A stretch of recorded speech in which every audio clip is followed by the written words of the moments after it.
کہ ان کا بھی اب آگے معاملہ جو ہے ان کو اسی طریقے سے ٹریٹ کیا جائے گا. اب سے کچھ دیر بعد آئی جی پنجاب جو ہیں وہ اپنی پریس کانفرنس کریں گے اور آپریشن کی ڈیٹیل جو ہیں وہ اس سے آگاہ کریں گے, اور پھر انٹیریئر منسٹر جو ہیں وہ بھی, ان کو بھی وزیر اعظم صاحب نے ہدایت دی ہے کہ وہ قوم کو لمحہ بلمحہ جو بھی معاملات ہیں ان سے آگاہ رکھیں. اب تک جس طرح میں نے آپ کو کہا ہم نے بہت ریسٹرینٹ کا مظاہرہ کیا, ایک جگہ کے اوپر بھی کسی سویلین کو جو ہے وہ اس طریقے سے نہیں روکا گیا, نہ ہی ہم نے کہیں پہ طاقت کا استعمال کیا ہے. اور میں یہ بھی بتا دوں کہ کچھ لوگ جو یوٹیوب کے اوپر اور سوشل میڈیا کے اوپر کیمپین کر رہے ہیں اور جھوٹی خبریں پھیلا رہے ہیں,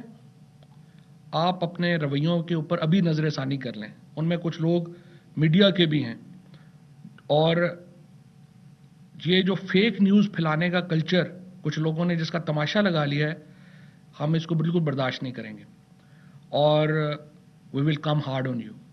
سو بعد میں پھر ہم سے گلا نہ کہیے گا کہ فلانے یہ ہو گیا یا وہ ہو گیا. یہ پاکستان کی ریاست کی عزت کا سوال ہے, پاکستان کے شہریوں کی زندگی کا سوال ہے. So this will not be tolerated and will go to all extent جس کے اوپر ہمیں جانا پڑا. سو اس لیے جو لوگ سوشل میڈیا کے اوپر بھی اس وقت لگے ہوئے ہیں فیک نیوز کو پھیلانے اور یہ بتانے کہ یہاں پہ یہ ہو گیا ہے وہ ہو گیا ہے, اور پھر ابھی ہم یہ بھی کرنے جا رہے ہیں کہ جو باہر کے ملکوں سے کئی, ایک تو ہندوستان سے ان کو جو ہے وہ سوشل میڈیا ہیلپ مل رہی ہے اور کچھ اور ملکوں سے بھی مل رہی ہے. ہم ان ملکوں سے بھی رابطہ کر رہے ہیں کہ ان لوگوں کو وہاں سے نکالا جائے, اور پی ٹی اے کو اس سلسلے میں واضح ہدایت جو ہے وہ جاری کر دی گئی ہے. اور انشاءاللہ تعالی آپ دیکھیں گے کہ یہ جو سوشل میڈیا کے اوپر بھی لوگ لگے ہوئے ہیں فیک نیوز پھیلانے, ان کے اوپر بھی وی ول کم ہارڈ آن دیم. اب آئیے آج کی کابینہ کی میٹنگ کی طرف. کابینہ میں آج حسب معمول پہلے جو معاملہ ہے وہ الیکٹرانک ووٹنگ مشین سے شروع ہوا. الیکٹرانک ووٹنگ مشین میں ہم نے یہ الیکشن کمیشن کو آج ہم یہ خط لکھ رہے ہیں پارلیمنٹری افیئرز منسٹری کی طرف سے کہ جو اگلا الیکشن لاہور میں آ رہا ہے اس کو ای وی ایم کے اوپر کرایا جائے, تاکہ آپ تمام لوگ جو ہیں اس کو دیکھ بھی لیں اور اس کے مطابق جو ہے وہ ایک کام جو ہے وہ پتہ بھی چلے گا اس کے اوپر کانفیڈنس کیا ہے. سو الیکشن جو ہے لاہور کا وہ ہماری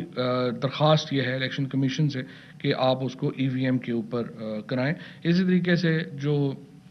دو اور الیکشن جو ہیں وہ فیڈرل چیمبر آف کامرس کا اور کے پی ٹی کا الیکشن جو ہے وہ بھی ای وی ایم کے اوپر کرانے کی تجویز ہے. وفاقی کابینہ کو اشیاء ضروریہ کی قیمتوں کا تقابلی جائزہ جو ہے وہ پیش کیا گیا ہے. یہاں پہ جو سب سے بڑا مسئلہ ہے وہ یہ آ رہا ہے کہ جو سندھ حکومت کا کنٹرول ہے اشیاء کی قیمتوں کے اوپر وہ بہت ہی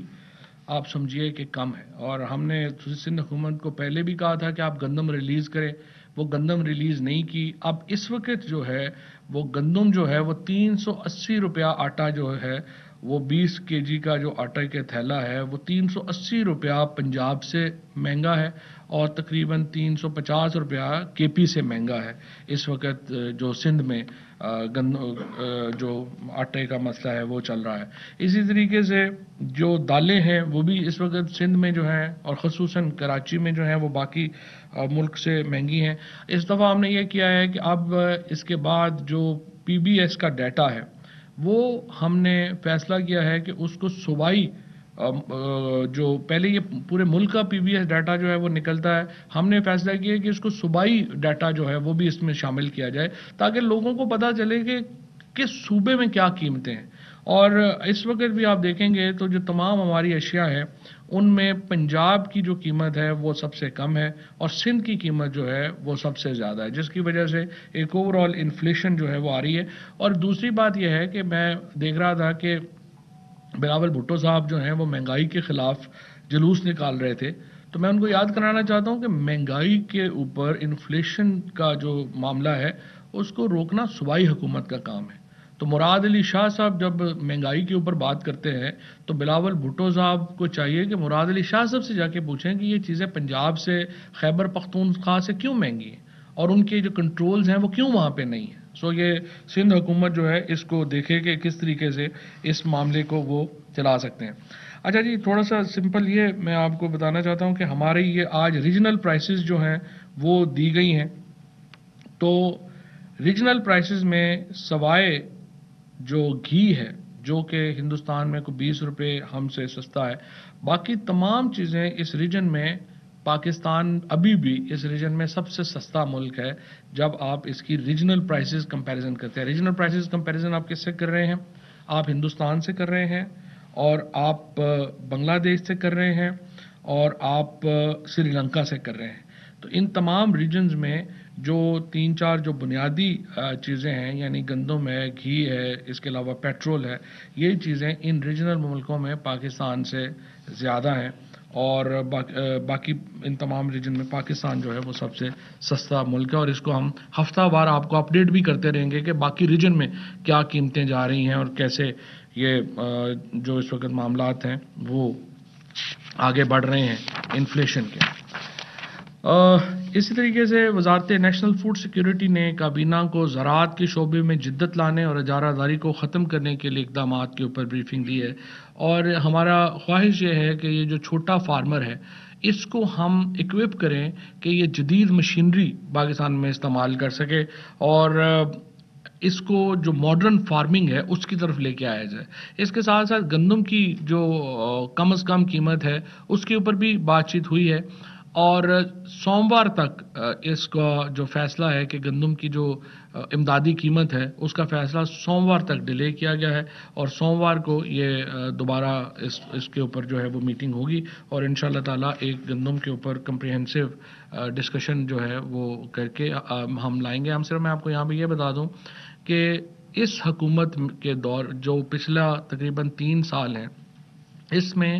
گندم کی قیمت میں 500 روپے تک کی امدادی قیمت میں اضافہ کیا گیا ہے، جس کی وجہ سے جو کسان ہے وہ پہلی بار، ایک تو گندم ہماری جو ہے اس وقت ہم دنیا میں 7ویں بڑے پروڈیوسر ہیں گندم کے، اور اس بار جو گنے کی پیداوار آ رہی ہے، مکئی کی پیداوار آ رہی ہے، وہ بھی بمپر کراپ ہے۔ سو ایگریکلچر سیکٹر میں پچھلے سال 1100 ارب روپیہ گیا تھا، اس سال پھر ہمیں امید ہے کہ ایگریکلچر سیکٹر میں، رورل سیکٹر میں دوبارہ جو ہے وہ بہت بڑا پیسہ جو ہے وہ جائے گا، جس سے یقیناً عام جو کسان ہے اس کو فائدہ ہوگا۔ وزارت کابینہ نے جو قومی ہوا بازی پالیسی پر عمل درآمد کا جائزہ لیا۔ ایک شروع سے وزیراعظم صاحب کا یہ ماننا تھا کہ جو ہماری آبادی کا جو دباؤ ہے اس کی وجہ سے جو ہاؤسنگ سوسائٹیز ہیں وہ پھیل رہی ہیں، اور جو ہاؤسنگ سوسائٹیز میں بھی ہمارا جو گھر بنانے کا جو ترتیب ہے وہ یہ ہے کہ ہم ہاریزنٹل گھر بناتے ہیں، یعنی زمین کے اوپر اس کو بڑا کرتے ہیں، زمین کے اوپر نہیں لے کے جاتے، اور اس میں سب سے بڑا مسئلہ تھا کہ ہمارے ہوا بازی کے جو شعبہ جو ہے، یا جو سول ایوییشن اتھارٹیز ہیں، اور جو ہماری یہ جو ہاؤسنگ ہماری جو ایڈمنسٹریشنز ہیں وہ